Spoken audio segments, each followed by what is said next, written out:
I absolutely love my truck and I drive it everywhere. 295,000 miles on the original engine, and this thing is almost 20 years old.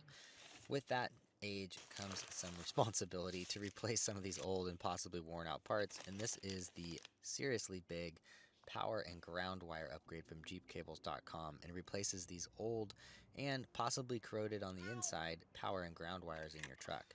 Pull the battery out and start unbolting the old wires, and then you just gotta bolt in the new ones. Everything's clearly labeled, everything is sized appropriately on each end for wherever it connects. And the main reason you'd want to do this is to replace anything that could be possibly corroded on the inside or broken, but also to support extra accessories that draw a lot of electrical current. I have a winch in the front, I have a winch in the back, I have high draw electrical lights.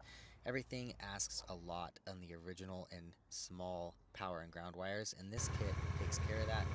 And for under 200 bucks, I've been super happy with the results.